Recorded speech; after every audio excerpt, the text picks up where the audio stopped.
Hello. Big whoops there. That's all going in your end of years. Well done. So yeah, I'm here to follow on from the awesome talk that Rona mentioned. We have started a journey into design systems, and I do still remember the look on Rona's face when I did say we don't have a design system, but it's coming, I promise. So yeah, I'm here to talk through a little bit more in depth around that journey and talk about our business here at NewDay and the multiple brands and products and ecosystems that we have to navigate on a daily. So first off, who am I? My name is Tony. I head up our product design team here at NewDay. I've been with NewDay for 5 years, worked across pretty much all areas of the business, and I've been in the industry for over 15 years. I live in the Garden of England. I'm not sure I would call it that if you've seen some of the places that I've seen, but that is down in southeast Kent. And there's my LinkedIn there if you want to give me any nice stories about your visits to the Garden of England. Cool. So I'll start off with who is NewDay? NewDay is a leading consumer finance and technology business, and we serve nearly 5 million customers with responsible access to credit. We are a purpose-driven company. Our purpose is to help people move forward with credit. Our portfolio has many different brands, 7 core brands that are ours, that Rona touched on, but we also work with over 10 retail partners as well. So hopefully I'm starting to paint the picture of we have our own brands, we work with other brands. How does that fit within the design system? And to add more complexity to that, we have four core product areas. That's our direct-to-consumer, business-to-business, business to customer, and platforms business. As part of the technical side and the engineering and the design side of the business, we have over 400 engineers, back and front, full stack.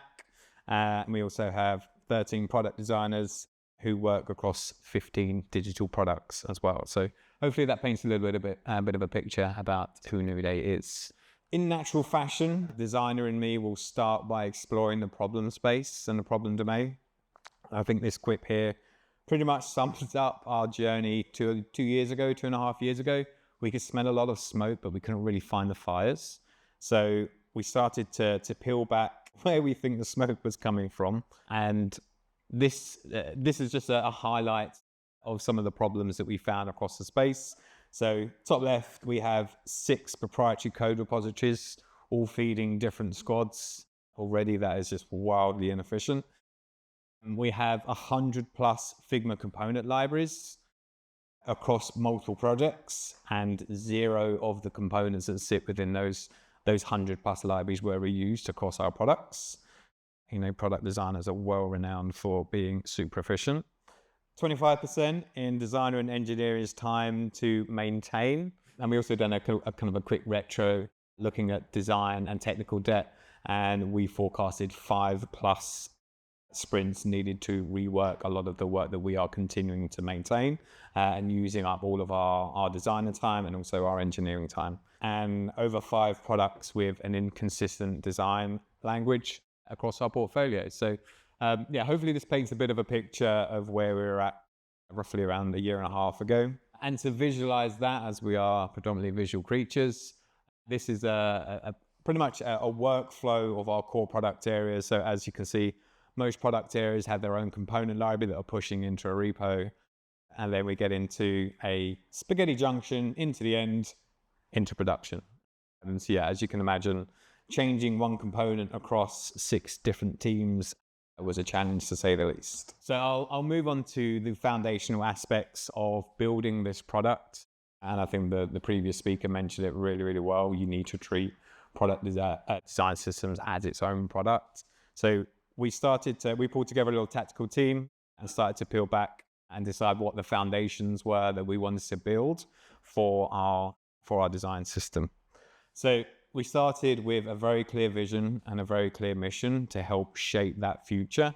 And we used this as the poster to rally more people across the business to advocate and buy into this. So our vision was very, very clear. It's to enable a design landscape which unifies creativity and functionality, enabling seamless, inclusive experiences across an ever-expanding product portfolio at NewDay. And if you'll speak to any of my team up the back, you'll know that we have a new product every month. So it is challenging to keep up with the pace of the business, but that's where our shared vision helped us. And we wanted to have something that when we walked in the door, we had a mission, we had a purpose to enable this. And then that is ultimately to create a universal design language with scalable, standardized components, fueling our teams to efficiently craft cohesive, accessible experiences across a diverse product portfolio. So moving on, again, trying to visualize that, we started to map out what areas of the business that this would touch into.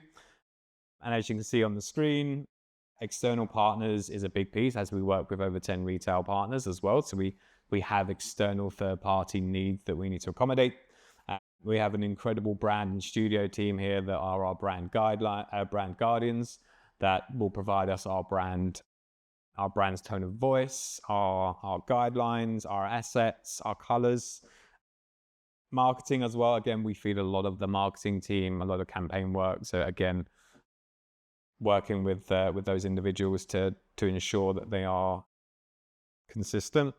And also product design as well. We work very closely with our product teams. We are also based in a squad model here at NewDay as well. So we have cross-functional teams. We also have designers that are embedded in those squads as well. So it's important that we work incredibly well and closely with our colleagues. Accessibility as well. We take that very, very seriously here at NewDay to ensure that we are providing an inclusive experience for all, and engineering as well, working with our counterparts to ensure that what we are designing actually makes it to screen. And last but not least, the very important people that will consume what we design and produce in our design system, and that's our customers. Again, so building on the foundations, we had a very clear vision and a very clear mission, but we needed some principles day by day that we follow. And these were broken down into these 5 key areas. Cohesive, and to ensure that every element that we build feels part of a family and it feels familiar and is efficiently reusable. Precise, again, we are a regulated business. We have to answer to the FCA and ensure that we have the right policies in place and regulations. So we need to ensure that what we are producing and releasing to customers is adhering to those policies. Again, accessible, it's incredibly important to us. Just guaranteeing the inclusivity and usability across all of our products and our components. And naturally our thinking was if we are introducing components into the design system and releasing these out to products, but they are accessibility checked and complete when they arrive, then naturally we will start to release components out to design systems, and by default that product will be accessible when it consumes 100% of the design system. Efficient, again, we are a fast growth business. We are a commercial business, so delivery and speed is everything. And we also want to make sure that we are streamlining design and development processes with high quality components. And scalable, again, as I mentioned, we have a new product or a new venture or a new initiative every other week. So we need to make sure that our design system can scale for the business to meet the business needs. And then the last part is around our design strategy. As I mentioned, we cater for many different external partners and many different core products that we have. So we have a white label offering, and our products are built around that brand agnostic view. That's just to ensure that we can ultimately skin and theme our products and release them to many different partners when we take on new clients. And this is our rough early thinking of how a design token and theme could complement our white label strategy. It's ultimately design tokens that feed into a white label theme, and that white label theme uses the same colors and the same standardizations and applies a theme to different products and different partners, but the core components stay the same. The approach, I think this quip was very much taken into consideration. Did we follow it? Probably not. We did try and do a lot of things at once very quickly, and I think we got a lot of learnings from that approach. So reflecting on past attempts, and I think that's one of the biggest challenges that we've seen Before we engaged with YLD, and I'll touch on that shortly, we tried numerous different attempts to try and establish a design system in-house with the team that we have here at NewDay. We had an approach of champions. These are individuals that would champion a design system and go out to the business and advocate for a design system and trying to bring in people. We also had side of desk as well. These are individuals that are working on the design system alongside their product commitments. And if there are any product owners or product managers in here, woe betide you if you take a designer away from squad time. I had some very heated emails around that. We also had a few people that were going rogue as well, squirreling away in a room somewhere, trying to build something from scratch or from new. And probably the key point around this is all three of these approaches were happening at the same time. So yeah, it was quite challenging to be able to rein in, but I think that was a wake-up call for us that we needed a bit of help and we needed a bit of investment. And I think what we were trying to do was bigger than us. And that was quite a humbling moment for us all, which then segues quite nicely into the next era is we needed investment. So I think naturally in large businesses, you'll pitch for work. And it was my job to pitch to our exec team for investment, to bring in help and bring in support to get this off the ground and start to build out a design system. And I had a few key learnings from that experience. It wasn't so much Dragon's Den. I mean, we have a fantastic exec crew here that are very calming and very welcoming. So key learnings from that process, I think one is know your audience.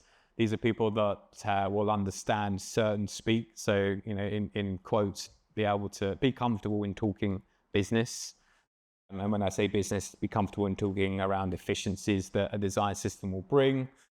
If a design system is introduced into a squad that has a velocity of 70 points per sprint, you could possibly look to get that up to 100 points per sprint, because again, it's being comfortable and knowing the audience that you're talking around.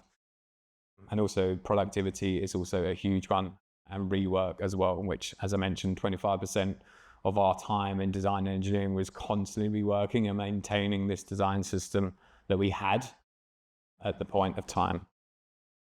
Articulate a clear vision. Again, I think outline the vision of where you see the future and where you see this design system sitting within the business and what it will bring. Again, being able to talk about future growth and future capabilities that this will bring to not only the business, but also the teams as well. And the last thing as well is being able to demonstrate value, show the return of what introducing a design system will bring. Again, this can be monetary value, this can be productivity, this can be increased velocity, this can be cost savings because you're more efficient. Again, it's getting into that mindset of being able to think how you can tailor your pitch to your audience. And another thing as well that helped secure investment from NewDay is being able to talk through the payback period. And actually, when you invest, you'll invest a chunk of money, but then you want to see a return over a certain period, because this was such a high return, a high quick return. We payback was super short, so naturally that swayed in my favor when talking with our exec team. So once we secured investment, we embarked on a new collaboration. NewDay and YLD. YLD have been working with NewDay for a fair while. On our engineering side, there's a few engineers here that are supplied by YLD. So I was introduced to Luis and then later on to Jen and James. So again, forging a new relationship and embarking on new collaboration. These were at YLD and NewDay. They ultimately came in to help us establish what our vision was and what our design system wanted to be, and to help us along that journey. So I'll just talk through the 3-phase approach here. So phase 1 was ultimately discovery. And as you can see on the right, as part of one of our discovery pieces was a UI audit. This is just one example of many. As you can see, we have 3 versions of a date of birth field that all failed accessibility. So again, we were in a good space. We were doing well. So James and Jen came in and just rubbed salt in the wound, which was always helpful. But it opened our eyes to understand, okay, cool, maybe we've got a few inconsistencies. Maybe it's a little bit worse than what we initially thought. But it's good to have that humbling moment. And again, stakeholder interviews, as I say, NewDay is a very vast, large company that many people are invested across our engineering teams. Many people across different product owners. So YLD set up a lot of talks and spoke with people for, I think, 3 or 4 weeks straight. And then also done an accessibility review as well. As I say, accessibility is very dear to our hearts. The second phase we moved on into was workshops and guidelines. Again, as mentioned, we have many different themes, many different partners we work for. So every different partner has a different brand guideline. So we have to make sure that we are flexible and customizable, which birthed the theme kit. And so that workshop was to establish what we felt was needed as part of the theme kit and how that would integrate with the design system, how you manage it, how you maintain it, how you add new themes, etc., etc. Naming conventions, that's a big one for developers. We've got any developers here as well. As what we found out is what you name up front, the convention you set up front rolls down into the code. And so to ensure that that is efficient as possible. And also just thinking through the foundations and the guidelines that we have for the design system, and to ensure that that is clear, documented, and I completely agree. If it's not documented, it's not done, which is a great way of putting that.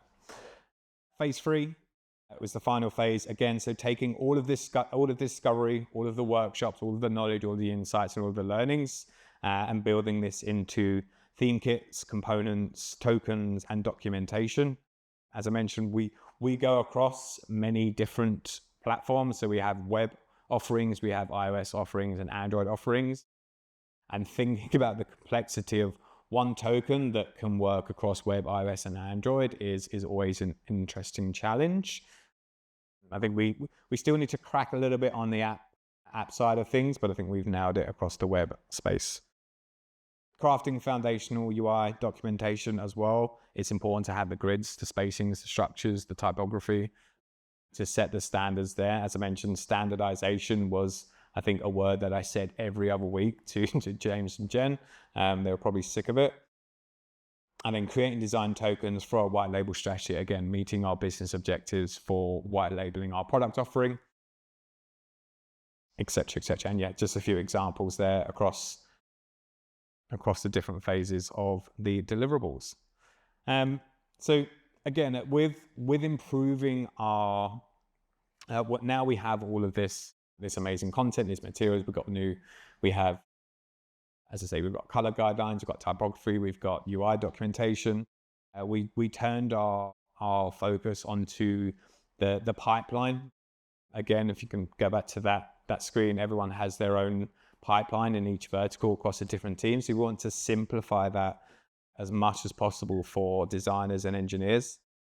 This is a very, very simplified version, but ultimately all of our core components are housed in Figma along with their variants, our brand theme kit. So working with our brand and studio team, we build these together, and the colors and everything that are set there are then added into Token Studio. So it starts at the beginning, it starts at Figma. We also use a new tool called Supernova. We did use Zero Height, but I think the scale, as we realized, this is a little bit bigger than us. It was more of an enterprise system that we needed. So we onboarded Supernova, and in Supernova, it houses our principles, our usage guidelines, the do's and don'ts, the behavioral guidelines, accessibility, best practice, code snippets as well. So once the engineers, as you can see, moves into Storybook and they create the component in Storybook, we grab that code snippet and we also include it in Supernova too. and brand guidelines and design tokens as well. And Supernova has this amazing feature to auto build the JSON and the code that pushes out to the engineer's pipeline. So then they receive that to build the components in Storybook, which Storybook will house obviously the components, theme files, design tokens, HTML, and then that is pushed out into the respective repos across the business. Well, one repo, that is the goal. Instead of 6, 1. And a web repo and app repo, they sync together across tokens, and then they are pushed out to our web offerings and also our app offerings as well. So there's a very simplified view of where we're at.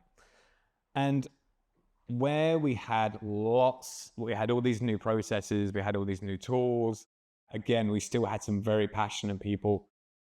And on the point of governance, we needed to have some governance and checkpoints around this to ensure that consistency remains high, the quality remains high, and everyone remains engaged, to which we have set up a design system council. And this is a collection of people from the Android teams, from the iOS teams, the web teams, brand and studio, and also respectively in product design across web and mobile too. And the ultimate goal is to facilitate, support, and safeguard the design system across the business. They have a few principles: ensure consistency, so everything that is coming in and through the design system to ensure that it's consistent and it maintains uniform principles. Promote collaboration. Again, these individuals be working closely together. So if there's a new component that's coming through on web, it might be a chat to the iOS and Android teams to ensure that we're having consistency across our design and the design practice. We also set standards as well. We are the governors of standards to ensure that they are high. As always, again, to make sure to ensure our precise principle is at the front of mind. And lastly, to boost efficiency as well, and to ensure that things don't get stuck, there aren't any blockers or people don't know who to go to get things moving. So that's a little bit of our journey of where we're at. I think we are still on that journey. We still got a little bit to go next year. Our next year is focusing on implementation. I think we built a lot of the bedrock of our design system now. So now it's a conversation with our different product teams as well, where the design system will impact, and talking through implementation plans, phase plans of introducing new components, and how can we start to automate that process as well. But I think on reflection, just thinking back over the last year and the awesome engagement that we've had with YLD over the first 6 months of that year, there's a few learnings that were quite apparent to us. And sharing these with you, I think that the first one is approach the design system as you would a product. I think that is one of our core learnings. It should be resourced. It should have metrics behind it. You should be able to prove its value. It should be iterative, and it should be delivering at every stage cycle as well. And it should be tracked and versioned to ensure that it is an actual self-sustaining product. Second point, rally a dedicated team with clear ownership. I think we learned that one the hard way with the champions, the rogues, the side of desk. I think we tried all the approaches where I think the actual solution was just staring us in the face. And sometimes it may feel a little bit awkward to be like, oh, I need to go and pitch for investment, or I need my exec team to invest in this design system. It can be a little bit daunting, but it's worthwhile, and it's paid off for us as well, as we have obviously had a great engagement with YLD. Third one is spend time mapping the landscape, and what I mean by that is naturally I think there's an inherent belief that it's just for designers and it's just for engineers. It's to build that common language between the two teams, but on reflection and exploration, it's larger. It can feed our marketing teams. It can feed our external partners. It can feed our accessibility teams, our copywriters. So there's lots of opportunities for lots of different teams to feed into a design system and help support and grow this design system going forward. And then the final point is find your peeps. There are people across the business that are super passionate about design systems. It's half the battle as well, from previous examples, previous experience and chatting to friends in other companies. It's either one way or the other. You've got a really passionate design team that really want to set up a design system. And then you've got an engineering team that are like, yeah, it's cool, but we're really busy.